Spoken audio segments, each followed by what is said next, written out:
Assalamualaikum warahmatullahi wabarakatuh. Alhamdulillahi rabbil alamin.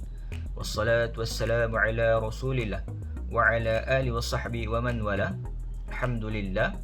Para pelajar tahun 2 yang Ustaz kasih sekalian, hari ini kita akan meneruskan pembelajaran kita berkenaan dengan tajuk adab-adab membawa mushaf Al-Quran. Pada hari ini kita akan masuk kepada tajuk adab-adab ketika membaca Al-Quran. Para pelajar boleh membuka buku teks masing-masing pada muka surat 38. Baiklah. Adab-adab ketika membaca Al-Quran. Yang pertama, kita hendaklah membaca Al-Quran dalam keadaan yang berwuduk dan juga menutup aurat. Ini adalah perkara yang penting. Seperti mana yang kita ketahui bahawa membaca Al-Quran ini adalah satu bentuk ibadah yang kita laksanakan kerana Allah Subhanahu wa taala, yang kita persembahkan kepada Allah Azza wa Jalla.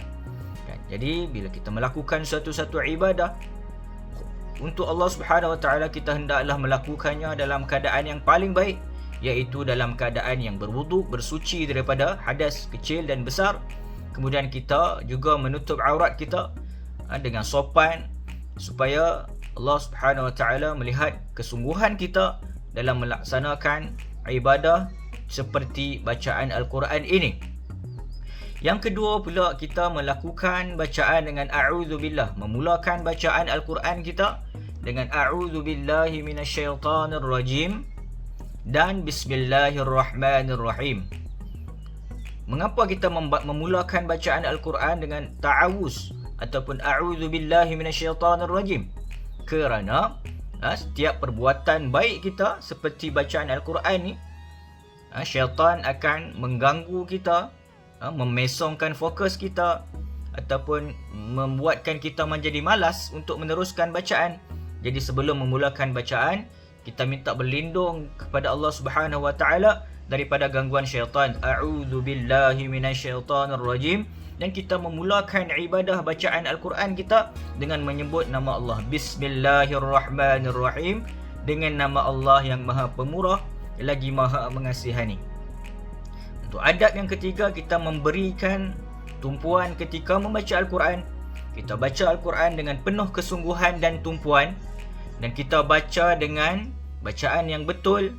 Kita memperhatikan setiap patah perkataan dan huruf, setiap baris kita baca dengan betul, dengan fokus. Mudah-mudahan Allah Subhanahu wa taala memberi kelancaran kepada lidah kita untuk membaca Al-Quran ini dan menerangkan hati kita untuk memahami isi Al-Quran dan juga menghafaz ayat-ayat Al-Quran yang telah kita baca. Yang keempat, kita membaca dengan bertajwid dan bertarannum. Dan bacaan dengan tajwid ini adalah penting. Kita mempelajari hukum tajwid hukumnya adalah sunat muakkadah, sunat yang dituntut, hukum mempelajari. Adapun membaca Al-Quran dengan bertajwid dengan betul adalah wajib. Jadi mahu tidak mahu, kita perlu sentiasa memperbaiki bacaan kita. Pada peringkat permulaan mungkin tiada masalah, kita baca dengan tersalah-salah, namun kita hendaklah mencari guru untuk memperbetulkan bacaan kita. Guru tersebut bolehlah terdiri daripada ibu bapa kita, adik-beradik kita, abang atau kakak, atau sesiapa sahaja yang boleh membetulkan bacaan kita. Jadi walaupun kita baca dalam keadaan salah, namun masih dalam ruang kita belajar.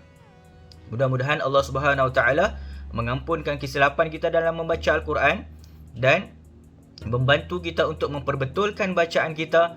Dan sebolehnya kita membaca Al-Quran ini dengan bertarannum, maknanya kita baca dengan keindahan lagu itu. Jangan kita baca sambil lewa sahaja. Kita bacalah dengan penuh kekhusyukan dan juga keindahan. Yang kelima, kita sujud tilawah selepas membaca ayat yang disunatkan sujud. Sujud tilawah ni ataupun kita panggil sujud sajadah pada ayat-ayat sajadah.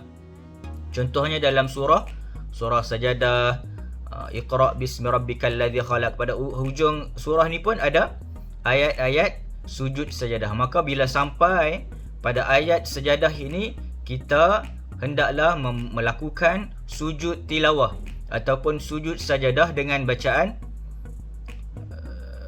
sajjada wajha lilladhi fatara as-samawati wal ard sajjada wajha lilladhi khalaqahu wa sawwarahu wa syaqqa sam'ahu bihawlihi wa quwwatihi fatabarakallahu ahsanul khaliqin.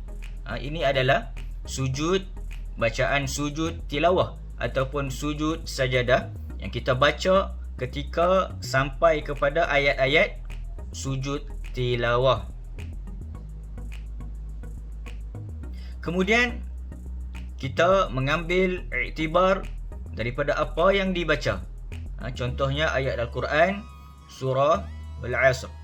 Innal insana lafi khusr illa alladhina amanu wa 'amilus salihati wa tawasaw bil haqq wa tawasaw bis sabr wal 'asr. Demi masa sesungguhnya manusia ni dalam kerugian melainkan mereka yang beramal soleh, berpesan-pesan kepada kebenaran dan berpesan-pesan kepada kesabaran. Jadi kita baca ayat ini dan kita memahami maksudnya dan kita cuba untuk amalkan dalam kehidupan kita. Ambil iktibar, ambil pengajaran daripada bacaan Al-Quran kita, barulah Allah Subhanahu Wa Taala akan menjadikan bacaan Al-Quran kita itu tadi sebagai panduan kehidupan kita, sebagai pedoman kehidupan kita. Jadi kehidupan kita akan bertambah baik dengan bacaan Al-Quran berbanding dengan orang yang membaca Al-Quran dan tidak mengetahui makna di sebalik Al-Quran itu. Boleh jadi dia hanya membaca sahaja, dia dapat pahala bacaan, tetapi dia tidak mengerti apakah isi kandungan Al-Quran itu. Apa yang Allah Subhanahu Wa Taala mahukan daripada kita setelah membaca Al-Quran itu mungkin satu kekurangan. Namun jika kita mengambil iktibar pengajaran daripada apa yang kita baca, maka itu adalah yang terbaik yang boleh kita amalkan. Kemudian kita masuk kepada adab-adab ketika menyimpan mushaf Al-Quran.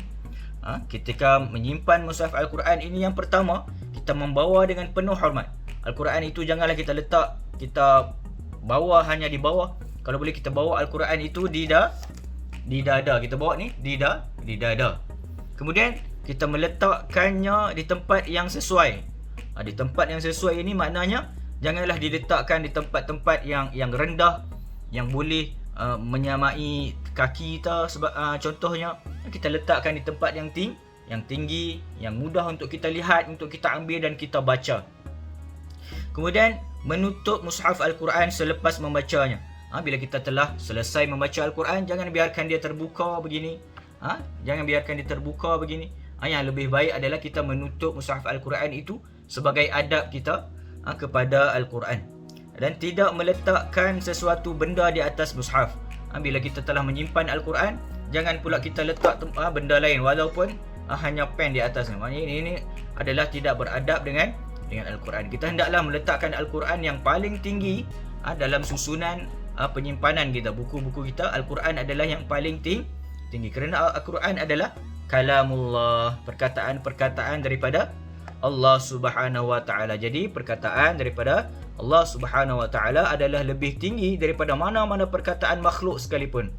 Walaupun kitab-kitab itu kitab-kitab agama, tapi di atasnya adalah Al-Quran. Kerana kitab-kitab agama itu juga ditulis ataupun dikembangkan berdasarkan ayat-ayat Al-Quran. Jadi begitulah adab-adab kita membaca Al-Quran dan juga menyimpan Al-Quran. Ustaz harap untuk pelajaran hari ini kamu dapat faham dengan jelas dan terang dan terus amalkan. Jangan lengah-lengahkan lagi, terus amalkan dan boleh memulakan tulis nota berdasarkan apa yang telah kita baca. Dan kita akan mendengar bacaan doa selepas membaca Al-Quran yang Ustaz akan masukkan dalam video ini pada akhir video ini nanti. Sebelum itu kita sudahi kita punya pengajaran dan pembelajaran pada hari ini dengan tasbih kafarah. Subhanakallahumma wa bihamdik, asyhadu an la ilaha illa anta, astaghfiruka wa atubu ilaik. Assalamualaikum warahmatullahi wabarakatuh. Allahumma arhamna bil Qur'an waj'alhu lana imaman wa nuran wa hudan wa rahmah. Allahumma dhakkirna minhu ma nasina wa 'allimna minhu ma jahilna.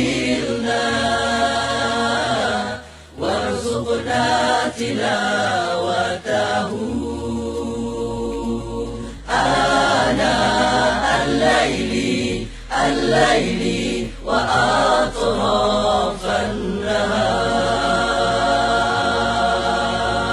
واجعله لنا حجة.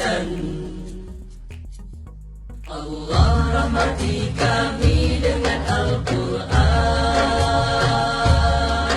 jadikan ia pimpinan cahaya, petunjuk dan rahmat. Allah ingatkan kami apa yang terlupa, ajarkanlah yang tak diketahui. Rezekikan kami membacanya siang dan malam, sepanjang siang dan malam.